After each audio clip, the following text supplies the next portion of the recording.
Welcome again to the S.E.M podcast. I'm your solo host today, Zach Hewlett, and today we're joined by our friend Paul Blackburn. Paul, it's good to have you. What part of the world are you calling from? I'm from Chesterfield in Yorkshire, although a lot of people from the mission will remember that I was from Huddersfield. I'm very proud to be from Huddersfield. But no, yeah, I left there when just after we got married, and I've not been back. Fantastic. Well, we're glad that you're here with us. Just as a reminder, we'll talk pre-mission, life before, and your anticipation of getting your mission call. From what I understand, yours is a little bit different than mine, which will be fun. And then we'll jump over the mission, talk about life since you've been home, and then we'll go back through areas, companions, and your experiences in Ireland and Scotland, right? Yeah, cool. Sounds good. Cool. Well, I'll just turn the time to you, Paul. Carry on. Yeah. So I think if I go back to the very kind of beginning of my childhood, I grew up with no dad in the home. So my mum joined the church when I was about 3 or 4. She actually stopped going to church when I was maybe about 14, 15. And so, I think I look back and, I have the privilege, I guess, of, because I didn't have a dad in the home, all my youth leaders became that father figure, so my young men's leaders, my bishops, and quite a few of them in particular had also missions. And, I remember it was, 14, 15 years old. I was given a home teaching companion, Sam Bridgestock. He'd served in Ireland, long before I got my mission call. That wasn't by chance. And then when I turned, I think it was 18, 19, I'd not started my mission papers. We got a new bishop, Louis Cooper. And I'm pretty sure that it was his first Sunday. He pulled me into his office and said, come on, why aren't you on a mission? And it wasn't really a reason. I'd just not started my papers. And that was back, when you had slate and chalk and had to send a pigeon to apply for a mission. Yeah, right. Get out of here, Paul. You had to, send it by write it on paper, send it by post. Right. And so, I ended up getting called to go when I was 20. So I entered the MTC on the 20th of March, 2009. And then I think, we'll go into it, but, my mission completely changed my trajectory in life. I love it. That's great.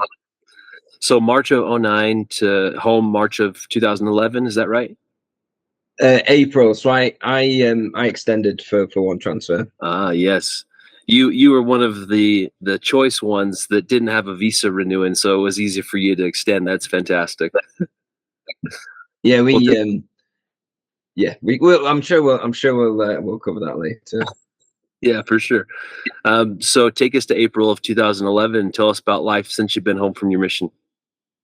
Yeah, well, so I've always had short hair, and as a missionary, some missionaries might remember that I always pushed it a little bit with how short my hair was. Right. But I've now lost my hair. But I think it was, so I got home, 22 years old. I failed high school in the UK. So we do GCSEs at age 15, 16, which then help you get into college, get to university. I failed really badly. And so I went to night school. So I was working during the day and went to night school and did my GCSEs again. And then did a foundation degree at a local college. And again, that was part-time whilst I was working. Right. And then I eventually got into university. So I went to the University of Hull, studied management and business. And during kind of all of that, that's when I met my wife. Her group of friends and my group of friends hung out a lot at Institute, and they had a house nearby. My first interaction with Ruth was that you know, we, as all YSA boys, we'd heard that there was new students moved in. So like, oh, come on, should we Yes. go say hi? And you know, we were chatting, and one of the girls came downstairs, asked us to be quiet, and then went back upstairs because she said she was tired and wanted to go to bed. I didn't know it. You know, it wasn't a there wasn't a pillar of light moment that I knew she was the one, but that was the first introduction. We did meet a few months earlier at a convention, but I don't remember that. And then, you know, from there, we dated for quite a while. Got married in April 2014. Nice. Nice. And then, yeah, you know, ever since then, this is the longest we've lived in in any location. So we moved to Hull for uni for myself. We then moved to Buxton for work, Suffolk for work, and now Chesterfield. 2016, my daughter, Elsie, was born. And just last year, my second daughter, Pippa, was born. And then kind of from a professional perspective, so I didn't, you know, like I said, I didn't know what to do at university. So I studied management and business, as everybody who doesn't know what they want to do does. Yeah. And got onto the Nestle graduate scheme. So I worked for Nestle for 5 years. I worked in one of their chocolate factories that made Kit Kats, Aeros, Yorkie bars, pet food, and water. And then since then, I now work for Mars. So I'm collecting. It's like I'm collecting all the chocolate companies. You're the person to know. It sounds like. Well, Rui as well. Rui works. He works for a chocolate company. That's right. You two together. Yeah, not every British missionary works for a chocolate company. And yeah, you know, it's I work in health and safety and environment, and my number one goal is to make it fun and engaging, because it can be one of the most boring subjects. And yeah, you know, from that perspective, you know, work is, you know, obviously takes up most of my time, and in our free time, we love to go to National Trust sites and just try and get out as a family. That's fun. So 2 daughters, you said. How old is your youngest, you said? 14, 15 months old. So okay, that's so fun. She's, I love it. Yeah, so interest. So my first daughter, Elsie, was born with spina bifida, and so really? She's a kind of outside the house, a full-time wheelchair user. And so with Pippa, there's a few challenges that Pippa's our second child, but in some instances, you know, I mean, just today, I left her in the front room for a matter of seconds, and she's stood on top of one of the chairs, dangling, trying to get a book off the bookshelf. We never had that with Elsie, so it's a challenge. Yeah, you're learning all over again. That's quite a difference. Well, good. Yeah, well, Paul, yeah. I was just going to say, go ahead and take us to your mission experience. Tell us a little bit more about getting your mission call and your reaction of where you were called. So I, at the time, you know, in our stake, people were going to France, kind of South America, Canada, Japan, South Korea. And so I got my mission call, and I'll be honest, it's because it was in the letter form, it had a stamp from Frankfurt. So my first thought was, oh no, I'm going to Germany. And then open it up, and it was Ireland. And it wasn't, again, you know, it wasn't really one of those like, oh, this is an amazing experience. I'd been playing football. My mum phoned me up to say, your mission papers are here.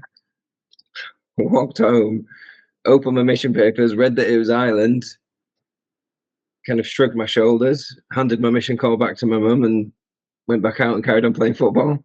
That's great. You know, it was just, yeah, and I appreciate, you know, other families have this kind of, we're going to wait, we're going to open it in front of everybody, we're going to have a dinner.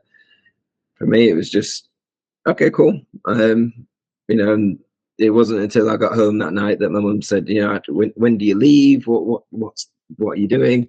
And you know, I think it was at the time I was a little bit disappointed. You know, when you've got all your friends serving in new languages, new cultures, but actually, I think, you know, on reflection, first of all, I suck at learning languages. But secondly, I think kind of mannerisms and humor is a big part of how I communicate with people. And so actually going to an English speaking country was probably the best thing. Yeah, I can agree with that. That was a big thing for me too. Just coming from the US, I didn't want to learn anything different because it just made that much more of a challenge. Yeah. I mean, so I remember we went through the MTC, and that was a pretty cool experience. I remember walking into the MTC thinking, you know, I've no idea what I'm doing here. And as I walk in, two missionaries jumped off the top bunks, and one of them was the biggest human being I'd ever seen at that point in my life. And one of them was the tallest person that I'd ever seen in my life. You know, it was like the Ninja Turtles had just jumped down. And you know, we kind of just started talking about how we have no idea what we're doing here. You know, who even knows how to be missionaries? And you know, in the times that it got hard in the MTC, those were the memories. You know, and yeah, I think what was really interesting was because I'd been called to Ireland, there was someone in my room that was called to Scotland, Elder Mackay Livingston, and we said bye, you know, at the end of the MTC experience, and you know, then I think it was the August of 2010, we saw each other again, which was pretty cool. That would be really bizarre. Wow. Yeah. So I think, you know, if we start in, you know, I've landed in Ireland, we go to the mission, the mission office.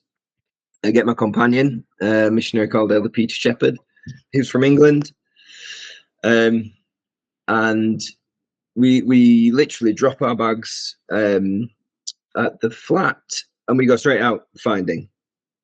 And I am not joking you. The first person I ever stopped, had a conversation with them, couldn't understand what they were saying. I looked at my companion, Elder Shepherd, and said, you know, what language was that? And he kind of looked at me really weirdly. He was like, that was English. So that was not English. You know, whatever language that person just spoke to me was not the English that I know of. And it took me a while to get used to the kind of the Dublin Irish accent. You know, I think of, and this is one of the differences when we move on to Scotland Island. He was known as Shepdog, not because he was like a gangster or anything, but just he was the least you know, aggressive. He was just one of the kindest people you'll ever meet. And so in irony, we called him Shepdog. And that's great. One of the things he taught me was I would get so angry. You know, when you'd knock on a door, and maybe you've been knocking or chopping for 3 or 4 hours, and someone gives you a snide comment, I don't know, I'd throw one back, thinking, you know, I've won this kind of argument. Yeah. And he'd always say something like, "Do you feel good? Do you feel good about yourself?" Not in a kind of an aggressive way, but just you know, we really can do better here. And you know, in preparation for this, you know, I've looked through some of my mission journals, and I must have been the most annoying greenie to train. You know, I'm complaining all the time, saying things like I'm not being listened to, and you know, nobody understands what I'm going through. Actually, everyone understands. And so, you know, I spent 2 transfers with him in Terenure Fair House, Terenure Ward, amazing ward. After that, I moved to Galway, which is it's on the the west coast of Ireland. I served with a missionary called Elder Brandon Beckstead, and so you go from Peter Shepherd, kind of your quintessential Englishman, well spoken. I'm sure if I saw him outside of the mission, he'd have a tweed jacket and a hunter's hat, that kind of thing. That's great. Brandon Beckstead, who all he talked about was his Chevy Tahoe. I didn't know what a Chevy Tahoe was at the time. I do now. And he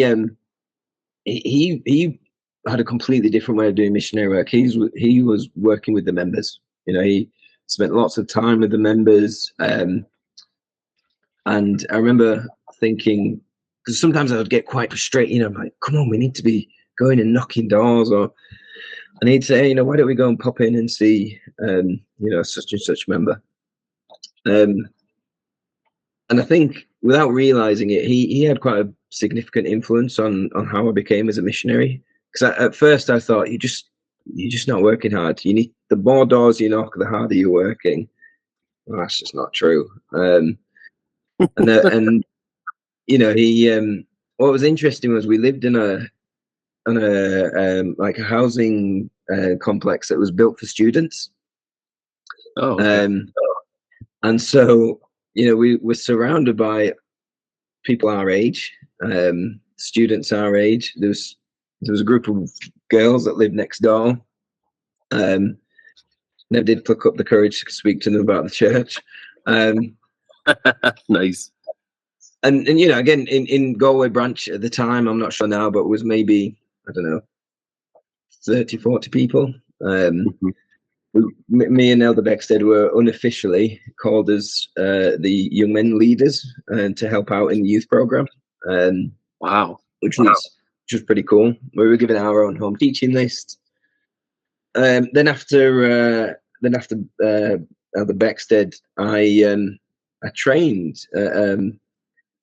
So at the same time, I knew there was 3 missionaries coming into the mission. John Richardson, who you've interviewed, who I met at EFY many years ago. Great friend of mine from York. Josh Kane, who was actually from my ward. He moved into my ward kind of 10 years previously. Beat me at football every time. And a missionary called Dan Nichols. So as I walked into the room, it wasn't a surprise that Dan Nichols was given to me as kind of as a new missionary. Yeah. And what I then realized was, as I tried to do what Elder Shepherd did, drop your bags off, and we're just going to go straight out. And it really hit home to me just how much I must have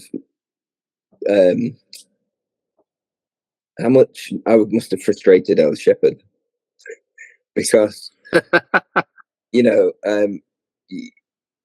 I just felt at times, it's like, no, we're not going to do that, because that's not how it's, we do it this way, or we do it that way. And Dan was really open with me, and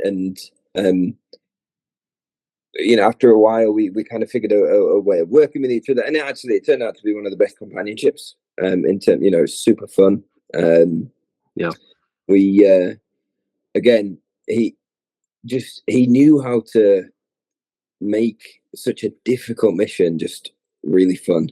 And he's wicked. I don't think I've ever met anyone who's as funny in my life as Dan Nichols. He just could, any situation, the most awkward situation, he would just within a few minutes have everybody laughing. And that's that's a skill that I think a lot of people try to have, but I think is definitely needed as a missionary. Sure. Then from there, at that point, I thought my mission was going great. I thought that I was doing everything I should. Well, I thought I was. Deep down, I knew I wasn't. But it was one of those. Oh, it's going great. Then I moved to Waterford, which was an amazing apartment, looked over the city. You know, it was a penthouse apartment. I think Jared's spoken a little bit about it. Yeah. And I was given a missionary called Elder Spencer, Ronald Spencer. And I knew something was wrong because most missionaries that went with Elder Spencer were the ones who either had, you know, were close to going home, or those that had, you know, other kind of, I don't know, challenges. And that really was not a smack in the face, that's not the right word, but, you know, that was really an eye-opening kind of situation where it was made me really take stock of, you know, have I been spending my time wisely? Mm-hmm. And from that point on, my mission kind of just became a whirlwind. So I'd spent, it was a 5-week transfer, so I spent 5 weeks in Waterford, moved to Tremor, which was in the same unit, but a different area, with a missionary called the Brad Layshak. He was a convert to the church, and he knew so much about kind of Catholicism and Protestant. He could run rings around people, but didn't. One transfer there, I moved up to Bangor Second Ward in Northern Ireland with Elder Scott Watts, and again he was just about to go home. All I really remember, I didn't really make too many notes in my journal at this point. All I really remember was there was an amazing ice cream place.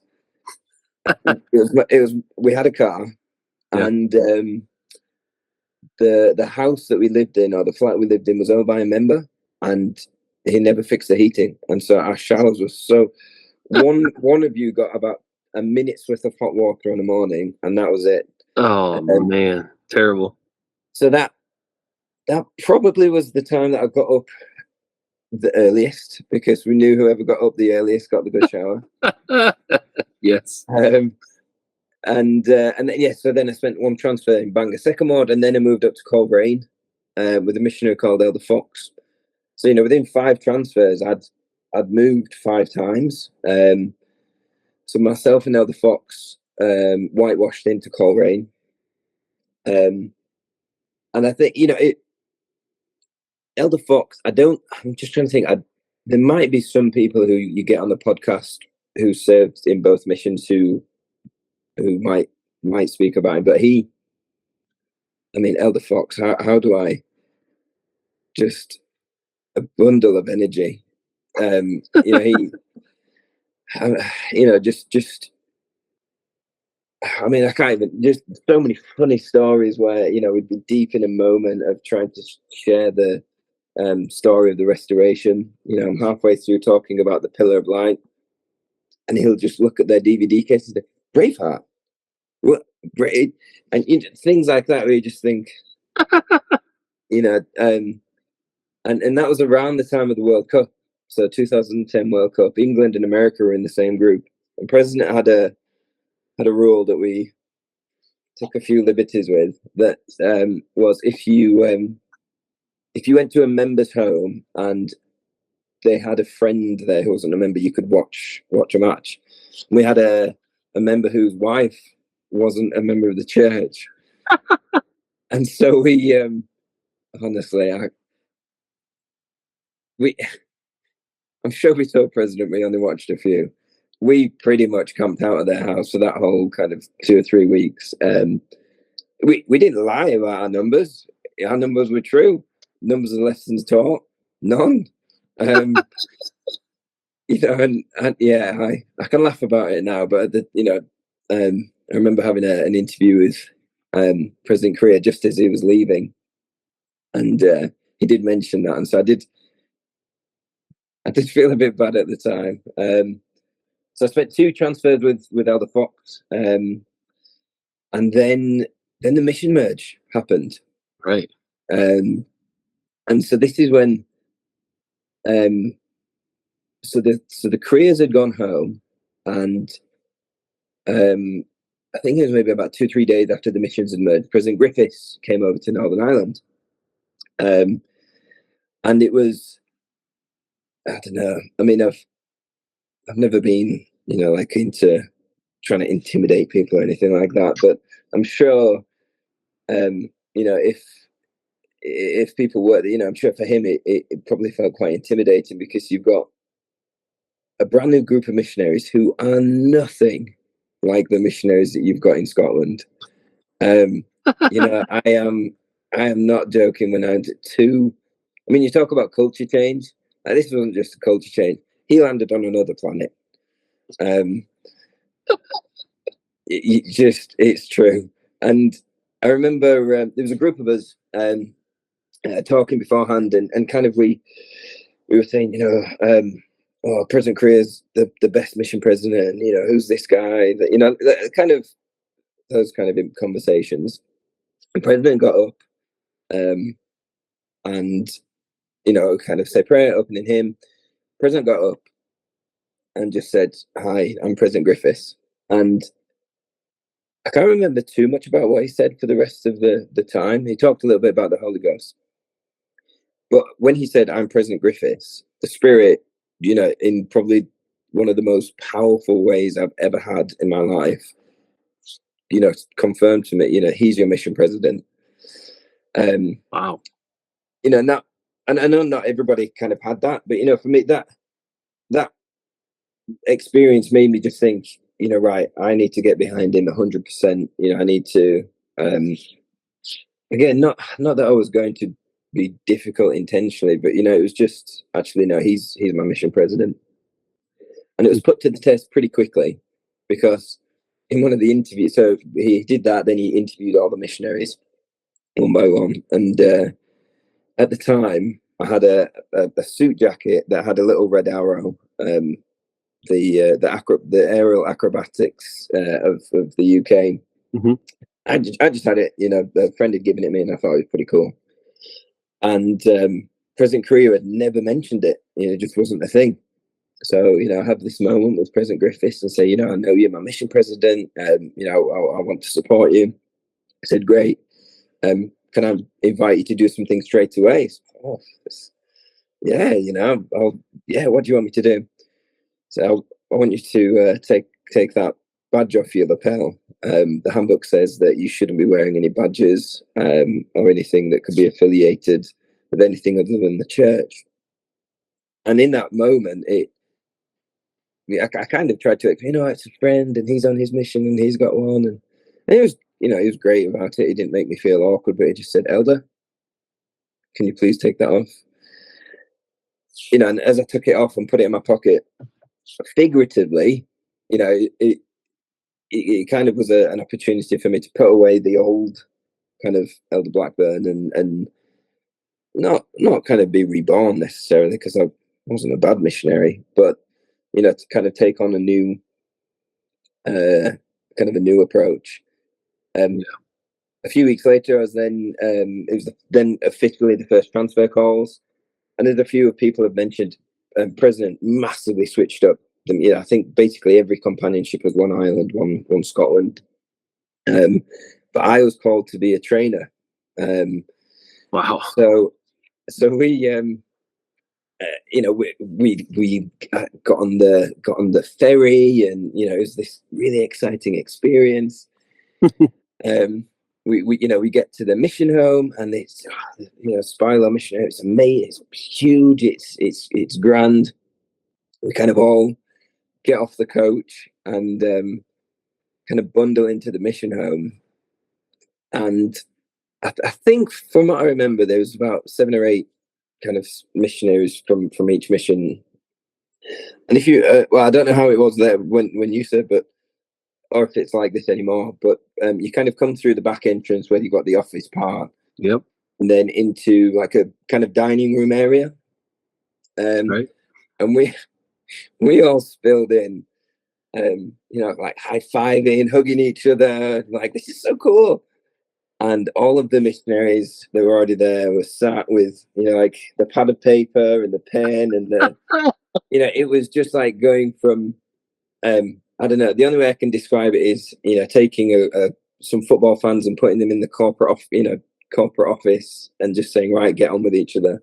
That's funny. And it was, when I was reading through my journal, it's just ridiculous. I remember someone made a comment about how short one of the missionaries was, and suddenly everyone, there's so much tension in this room, immature tension. And I'd heard that pink ties were banned in Scotland. So, being the person I am, I only had one tie that had a bit of pink on it, so it was a black tie with some pink, and so obviously I wore that tie. and and again, I remember President walking in, and obviously I've had this really positive experience with him when he first came. Kind of put the put the old self away, and he walked in, and he didn't address kind of the tension in the room. He didn't, it was looking at it now and conversations with him. He intentionally didn't want to talk about it. He didn't want to make it a thing. And so we'd heard about this. You go up and you climb up a hill, something like that. At the time, and so President gave us some training with the two assistants, and then the new missionaries turned up, and we go up a hill. Now, it's not a hill; it's a mountain. It's it is. I don't care what anyone says.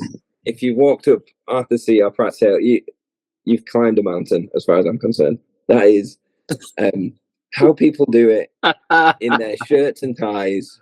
So we're kind of walking up, and straight away, kind of the Scotland missionaries are in one group, and the Irish missionaries are in the other, and there's like this mad walk to see who can get there first. It's just just immature. Obviously, we'd never walked it though, so we didn't know which way we were going. Yeah. And then eventually, you come back to the mission home. You get given your new companion, and at that point, President pulled kind of all of the trainers to one side and just said, "Look, I only want to say this once. There's no right way or wrong way of doing missionary work. There's only the Lord's way." He said, "There's no Scotland and Ireland way. It's just the Lord's way." And he gave us like a few bullet points, and basically a way, a process or methodology of kind of coming to terms with, am I doing it the Lord's way? Am I doing it my way? So the first one was, what does the handbook say? The second one was, what does President Griffiths and Sister Griffiths say? But most importantly, what do you feel that the Spirit's telling you? Mm. And he then challenged us that if ever there was a time where you thought that one was more dominant than the other, go through this process. Obviously, I just had a brand new missionary, so I at that time I didn't have the privilege of serving with someone who'd been in Scotland before. So I was assigned a missionary called Elder Ty Gardner, and honestly, I have never ever met somebody who's worked so hard.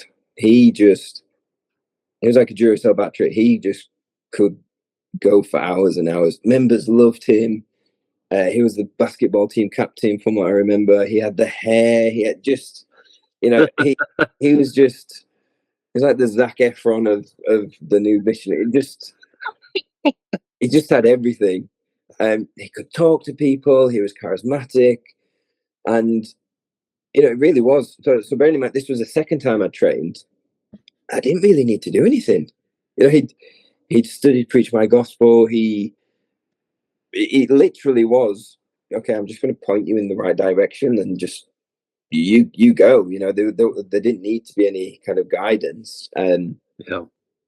And then so I was with him. I was only with him for one transfer, and then Blaine Jensen finished his training. Blaine Jensen, really amazing missionary, and became a really close friend on the mission. And then I moved to Lisbon, again in Northern Ireland. Myself and Elder Tyrell Foster whitewashed into Lisbon, and Elder Foster was my first missionary from Scotland, and yeah, that was the first few days. I'm sure he would say this as well. The first few days were, just some of the toughest. Not because the work was hard, but because whatever he said, I didn't want to do. Whatever I said, he didn't want to do. And at the time, I wrote an email to President Griffiths, and basically just saying, I've been given this assignment to help the zone, and I can't do that with this companion, and he's really pushing me, and I don't like it, and I want to be me, basically. And President Griffiths wrote back, not necessarily, not siding with either of us, but just shared the parable where Jesus taught, he who loses himself will find himself. Right. And he said, you put yourself in his shoes. He's training you in this new assignment. It's not by chance that I've put you two together. And one of the things that we decided to do was that we would both, at the end of the night or the end of the day, just before bed, say one thing that we admired about each other. Sounds a bit cheesy now, but it 100% completely changed how my experience was with him. We went from the first few weeks of being just really, like, not contentious, but just really immature, and looking back on it, 90% of it was me. To maybe 100%, actually. Maybe he would say 100%.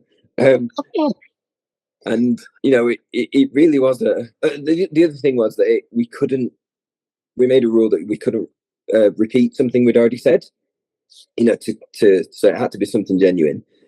And the first few days, it was I'm grateful you held the door open for me.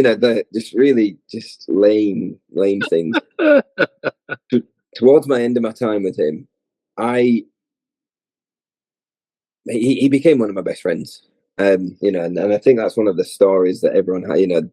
He was a little bit older than I was. He was a mentor. He really helped me see what missionary work was. It was there isn't really a right way of doing it. We just ended up having so much fun, and I remember I ended up apologizing to him and saying, I'm really sorry for how I acted. But towards the end of our time, when we would say what we were grateful for, it was honestly really heartfelt. And it'd be something like, in this particular lesson, I had no idea what I needed to say, and you stepped in and I don't know, shared this scripture, and that really helped, and I'm really grateful. And I would probably say, of all the missionaries that I served with, he was the one who changed me the most. I think he in kind of the kind way that he did it, he took somebody who thought that they knew what they were doing and kind of retrained me. Nice. And then so I was with him for 2 transfers, and then he moved on, and Elder Dave Matthews joined, and he was from Scotland as well, but a little bit younger in kind of time served. And he just clicked with the members. Amazing missionary. He look when I read my journal, I really had lots of fun with him because I didn't really write lots in my journal. When my kids are older and they read my journal, it's going to look like I hated it. It's not. It's just I only ever really wrote in it when I had struggles. And unfortunately, we only served one transfer together. It just felt that member dinner appointments were like 4 or 5 times a week. We were doing lots of lots of interactions with the missionaries, and it was amazing. And we were the ferry port missionaries because we had a car. So if anyone needed to go home or any, we would just jump in our car and drive around the zone. And then I got my first area in Scotland. So I moved to Edinburgh. I moved into the mission office, mission home, with a missionary called Stephen Wheat, and he probably was, if you were to cut him in half, was your typical, like Scotland missionary. I remember I just had it was just before Christmas. So we'd lined up, me and Elder Matthews had lined up, lunch and dinner appointments for like 3 or 4 days around Christmas. It was going to be amazing. It was going to be this, like, such a cool experience. And then I moved to Edinburgh 2 weeks before Christmas. And we, at the time, I don't know what had happened, but the kind of the trust with the members and missionaries wasn't at the highest. And I went from having like 10, 11 dinner appointments back to nothing. And then the problem was it wasn't a full transfer, so it was just me and a few of the missionaries that moved. And I was kind of, again, because I only ever complained in my journal. There's like 2 whole pages of, what does Heavenly Father think he's doing? And, I was so excited for these dinner appointments. And again, I think that also taught me that missionaries aren't always, it's not that they're not always, we've got to be careful. That trust with members can so easily be broken. And I'm not won't go into detail, but I can understand why it was broken with some of the situations that happened. So Stephen Wheat, he'd been assistant, I think, for, I don't know, months. I think he was assistant when the missions merged, and then I can't remember who the first assistant from Ireland was, but then he served with Chase Johnson, who was another Ireland Dublin missionary, and then myself. And so he'd come in his term. It's his third Ireland Dublin missionary. Mm-hmm. And I don't know if he'd like broken the back on it or what, but one of the things I remember was I was surprised that we didn't have a big teaching area. It was how can we kind of show people how to do missionary work if we don't have an area? Yeah, one of the first things we did was sit down with President Griffith and kind of mapped out an area, and when we took Wester Hales in Edinburgh and Dalkeith. Wester Hales, I don't know if you ever spent time near there. That is that's an experience, and it's something that ironically I could relate to because I grew up on a council estate in the UK, single parent. So it wasn't necessarily a home from home, but it was something that I could relate with. And then Stephen Wheat, he really, I was like a deer in the headlights. I never liked talking in front of people, really. I wasn't, the surprise, the call to serve in that assignment was a surprise to me as it was to everybody. In fact, when it happened, we walked into it was during his own leader training. We walked in and President announced to everybody who the new assistant was going to be, and it was me. And the response was, "Really?" So I didn't take it too personally. And then what happened was I got a missionary called Elder Young. And what President had done, when I was with Elder Wheat, what President had done was at that point the missions were still, I'm Ireland, you're Scotland, we don't get on with each other. During the Christmas Zone Conference, for about 2 or 3 weeks before, we were planning what we were going to talk about, and we just couldn't think of anything. And it got to like 2 days before the Zone Conference, and president said, I've got a crazy idea. Hear me out. Well, it's Christmas, so let's make it a little bit more relaxed. Why don't we watch Remember the Titans? So if you remember the Titans, you've got two schools that mix together, and ultimately they've got to learn to get along. And whilst President Griffiths, I'm not sure, would be able to play Denzel Washington very well in Hollywood, his thought was, look, I've tried the don't do it this way. I've tried the putting an arm around people. We need to figure this out. And so it felt, for everybody involved, it felt a bit of a treat, because you weren't allowed to watch films. And so it's good music. It's about sports. What's not to love? And so we watched it. We had lunch, and then we spent from memory about an hour and a half, 2 hours, talking as a zone or as missionaries about how we can take what happened in Remember the Titans, apply it to us as missionaries. It then gave us free license to use Remember the Titan quotes in training and things like that. Nice. That's so good. And then my time with Stephen Week finished, and then I got Elder Martin Young, and President pulled us into the office and said, you both are good missionaries, but I've not called you because of your missionary work. I've called you because Elder Young, you're respected by lots of the Scotland missionaries. Elder Blackburn, you're respected by lots of the Irish missionaries. You two have got to make your companionship work, and the mission has to be able to see that you two get on. Basically go make it happen. Show people that you can get on with each other. And we went from, we were able to have fun. We were teaching people. We had a few baptisms. We spent quite a bit of time in the Dalkeith ward that hadn't had missionaries for a while.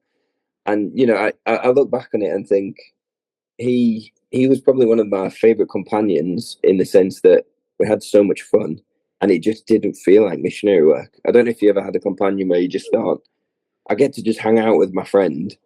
Oh yeah, Go talk to a few people and then go to bed. And so quite an eclectic range of companions, quite an eclectic range of experiences, but definitely kind of my first interview with President Griffiths really was a litmus kind of moment in my missionary work.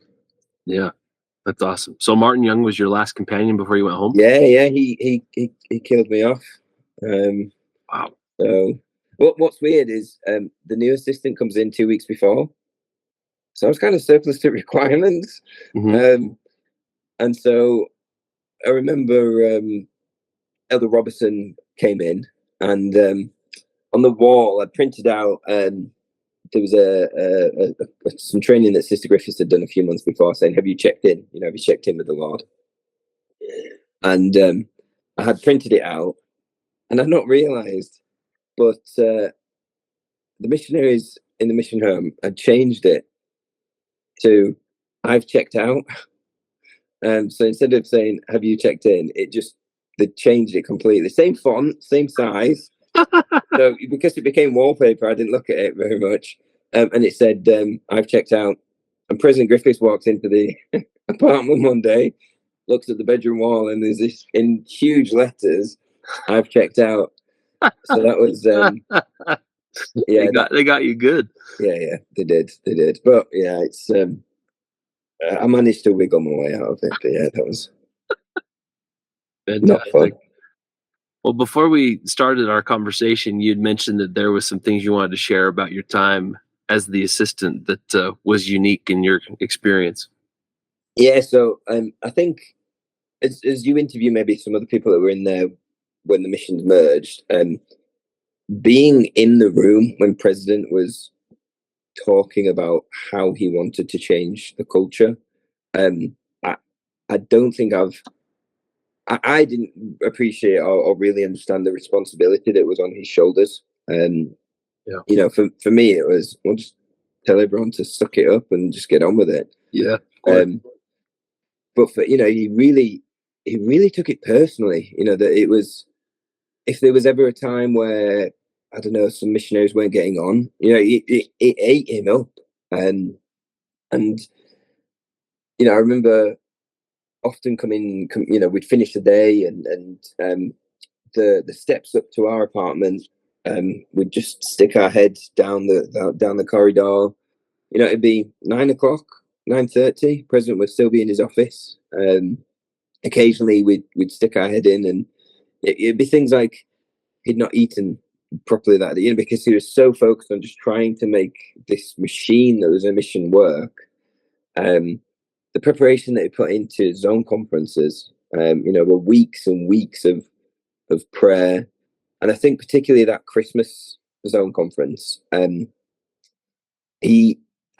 pretty sure I remember him saying that he'd even contemplated asking permission to go to the temple. Wow. You know, leave the mission, go down to Preston Temple to, you know, basically to figure out what he should do. And you know, just the love that he had for people. I know, you know, some people might share stories of, and I know John mentioned the story where President Griffiths said that he had regret.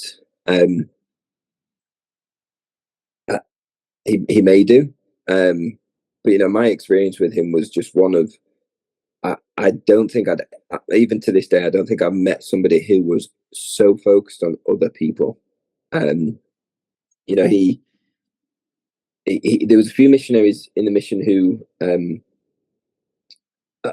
I'm not sure if they were diagnosed with kind of learning difficulties, but there were some missionaries who just thought different ways, or did things a little bit differently, and they were the first missionaries that he discussed every transfer. When we looked at who we were going to be putting with, it wasn't who my assistants are going to be, who my zone leaders are going to be. It was, right, these you know, 4, 5, 6 missionaries, to give them the best experience. Which missionaries are we going to put with them? Wow. Then it was the train. You know, who are we going to have as our trainers? And I'm not saying it was right. Who's left? Right, you're going to be zone leader. But it really taught me that, you know, he really looked out for the one, Mm-hmm. and that's where. And President Korea did the same thing with Elder Spencer, and that's when, you know, when I was assigned to be with Elder Spencer, that's when I realized, well, something's not right here. And just one final experience. One time we were looking at zone moves, and I can't remember what had happened, but President Griffiths had Sister Griffiths had said something, and he kind of snapped a little bit, and not enough that we were, oh, what's going on here, but just, you know, like a little comment, something like, you know, I'm just trying to think. Give me a second. Anyway, she kind of got up, put her arm on his shoulder, and she just said, "Okay, don't worry," and walked off. Didn't really think anything of it. And after about 5 minutes, where we just weren't getting anywhere, President put down his pen and just said, "Elders, I'm really sorry. I need to go apologize to Sister Griffiths," and left. And I remember thinking, apologize for what? Mm-hmm. And they both came back in, and we carried on the meeting, and, you know, it's kind of, some of the answers were given. And for me, again, in my journal, I wrote that that's the kind of relationship that I wanted with my wife, you know, so that I have respect for her, but also that she respects me. And Sister Griffiths was always there in the initial conversations about transfers. So people might not know. People might just think it was the 2 assistants and President. Sister Griffiths was in there, at least for the initial discussions, because as all kind of, I think all mission leaders, you have your official interview with President, then you have your secret covert interview that you don't know you're being interviewed by either Sister Korea or Sister Griffiths. And so if you're struggling with somebody, you might not tell President, but you might, you know, pass a comment to to Sister Career or Sister Griffiths, and then lo and behold, somehow President finds out. Somehow. You know, there's just so many experiences where President would be up late at night, he'd be up early in the morning, just really trying to make this work. And so hence why when he said to Elder Young and I, you know, you need to make this work. I've tried to make it work for 6 months. I'm not going to be here forever. You need to make it work. We kind of took that as a challenge, and I hope that it worked. Well, I'm sure that you had a big impact, at least in smoothing out the rough edges that was going on at that point in time, because like you experienced, I can't even imagine what President Griffiths at the time was doing. I'm sure he was pulling his hair out, like trying to figure out, how can I merge these two separate cultures? Because again, having spoken to missionaries from Scotland who experienced that merger, I mean, it was a complete dichotomy, one side versus the other, as far as what the culture was, expectations, what missionaries were doing to show obedience versus otherwise. And I'm sure that was just absolutely crazy for a mission leader, and for, like you said yourself, trying to smooth people over and being like, stop being idiots, you know, because you have those moments where you're just like, why does this matter? Like the Lord knew that this was supposed to happen because of the numbers of the missionaries, right? Because I think I heard that there was like maybe 60 missionaries in Scotland towards the end. And I have no idea what the numbers were in Ireland when they merged over. So I mean, ultimately, you doubled your numbers to cover more area, but ultimately, like that had to have been a huge adjustment for everyone. And it's pretty easy to be enamored with your own culture that you've been taught from day one as a greenie. And then to completely turn it on its head and do something different is a challenge all in itself. You know, I think there was just a few other funny stories. You know, so some missionaries in Belfast, you know, we'd get a phone call to say, you know, because mission moves suddenly, instead of just driving around one country, it was ferries, or I remember one time something hadn't been booked properly, so we ended up flying some missionaries. You know, and luggage was then left in the chapel, and it was, you know, you need to drive here to pick this up to take it to this, and you know, it was crazy. But I remember getting a phone call from some missionaries saying, we've missed the boat. So how'd you miss the boat? Like, well, we saw it come up, and we saw people boarding, but we thought we had more time. And so, you know, again, then the senior couple in the mission office quickly trying to book or rebook, and you know, people's luggage getting lost, or gosh, it was just things like that. That when I was originally called to Ireland, it was just one country. I was going to fly there, and my next flight was only going to be to come home. Actually, I came home on the train, you know, straight from Scotland to Huddersfield. So you know, there's another story. I can't go into too much detail, but we got a phone call late at night to say we needed to go up. We were in Lisbon, me and Elder Matthews, and we had to go up to Coleraine for something that had happened. And we were told, you know, get there as quickly as you can. And Vauxhall Reivers, I mean, they might as well only have 2 gears because they cannot go fast. It's true.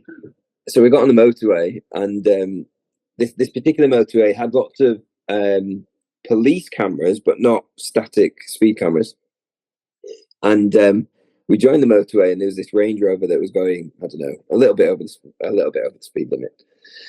And so we, in our infinite 20-year-old wisdom, we decided that Heavenly Father wants us to get there quickly, and there's a car that's going really fast. But if we leave enough distance, if he gets flashed, we can slow down in time, so we won't get caught.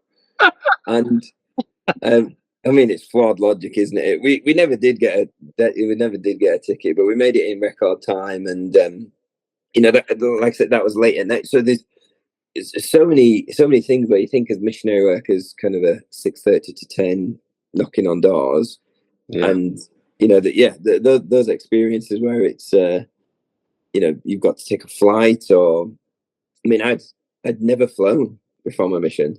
The very first flight I'd ever taken was from Manchester to Ireland to go on my mission. And I mean, I've flown a little bit since, but I must have looked like such a weirdo next to, I'm 20-year-old guy clinging on for dear life. In a Matchbox, right? Because those are not big airplanes. Those are tiny planes. I mean, the planes that we used to travel into mission as well, some of them were just the like the little propeller one. Right. They were scary. Yes, they are. Like a little bit of gust of wind and the plane starts going this way. Yeah. And so it was a really good experience from that point as well. Oh man, that's so cool. Well, you've shared quite a few amazing experiences. Is there any other great memories that you have of President and Sister Creer or President and Sister Griffiths that you haven't shared yet? Yeah. So President and Sister Creer, one of the things that they always did was they always taught together. Zone conferences or other conferences. Usually, it would be one would go first and then the other would do some training. Or President and Sister Creer always trained together. And they did it so seamlessly as well. I don't know if you've ever tried to teach with somebody else. In like a setting where you're delivering training, and it can be if you're not aligned, and they just they wouldn't really prepare too much. They do lots of study, but they'd let the conversation guide. The second thing was that I remember I think it was when I was in Galway. I just felt a little bit homesick, missed my friends, and I said to President Creer in one of the interviews, "Look, I want to go home." It caught him off guard a little bit, and he told me to read or invited me to read a talk by Elder Kikuchi. I can't remember what it said. The windows of heaven, or opening the heavens, something like that. And basically, it talks about really coming close to Heavenly Father in prayer. And he just said, "Look, I feel inspired to ask you to read it. Can you read it? And next week, let's have a chat." And it was one of those moments where I was reading it, and it's as if it was written, for me. It was. He talks about how we need to get up early. Well, I didn't get up early. We need to do a little bit of exercise. Well, I wasn't exercising. We need to really throw ourselves into the Book of Mormon. Well, I kind of was skimming it. And that kind of helped change. But the second kind of experience with the Griffithses, and this was actually, we had a reunion. I think it was last year. What was nice to see was even people who have stopped going to church came, and I think that shows a lot of love and respect that people have for the Griffithses. That it just wasn't it wasn't a thing. They didn't make it a thing, So they asked us to introduce ourselves and kind of explain what we're doing, and a few people did say, I don't go to church anymore, and they just didn't make it a thing, and that just typifies them as a family. I'm sure deep down that they might have had some personal thoughts, but they just were so accepting of missionaries, and I think that wasn't by chance, because you needed somebody like those two to take on the rowdy 60 or 70 Irish missionaries who thought that we knew everything, were not going to listen to anything, and who were adamant that we were not going to listen, and we were going to still call everyone guys, and we were going to call each other by our nicknames, and slowly, gently, he and Sister Griffiths were able to change that culture. Yeah. Yeah, I can appreciate their thought process in that you've got all these missionaries that in the moment of being between the ages of 19 to 25, like Yeah, we think we've got everything figured out, but a lot of us have lived a lot of life since then and had many experiences. And so that's one of the big parts of our podcast is making sure that everyone and anyone who's listening to our conversation today, Paul, understands that this is not a podcast for us to check in on people and make sure you're doing one thing or the other. That's not what this is about. The entire key of this is to make sure that people understand that irregardless of what you've been through in life and where you are today, that we love you and that you're just part of a family of the Scotland Edinburgh mission for our era, as well as the Scotland Ireland mission with that merger that took place shortly after I got home. So I really am glad that was the way in which they carried that mission reunion, because it's not truly about activity in the church, is about the person and loving them irregardless of where they are. So that's fantastic. I love to hear that. Yeah. Do you have any particular people? I mean, I'm looking at your list. I know that quite a few of them are of the Ireland Dublin mission. But we don't have any of them that have been on the podcast. So is there anyone you want to call out on top of your companions that you've already named? So I think, so before I do, it would be remiss of me not to mention my very good friend, Adam Stainton. So we were called about a few months apart to Ireland. We begged President every transfer to let us serve with each other. We got, I think it was one transfer that were in the same district, and we were able to go out once or twice on exchanges. And so I think it's always nice to be able to do some missionary work with your friends. I think then, if I'm thinking of some of the people who would have some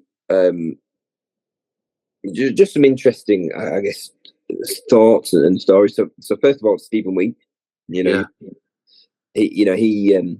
was smack bang in the middle of the whole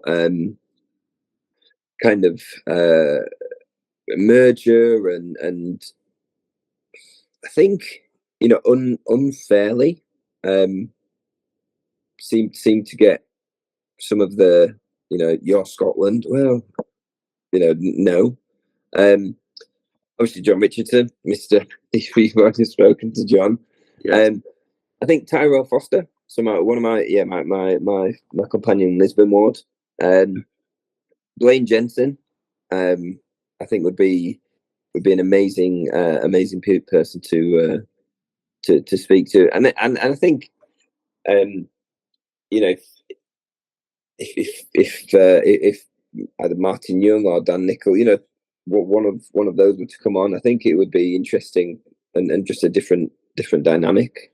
And I think I think those are the main people. Kai Gardner, I think Jared mentioned him in his as well. So it's, I mean, I could talk for hours about my companions, and how good they were. So any of the above.